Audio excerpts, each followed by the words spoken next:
கோயிலுக்கு போயிட்டு கடைக்கு போகணும்.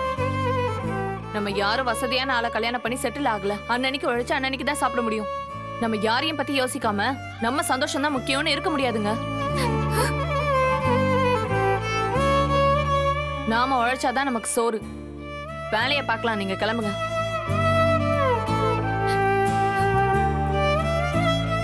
நீங்க கிளம்புங்கன்னு சொல்றேன்ல உங்களை. போங்க. மன்னிச்சிரு காவேரி. நீங்க ஸ்டார்ட் பண்ணுங்க வண்டிய. அக்கா, மாமா ப்ளீஸ் கா, மாமா.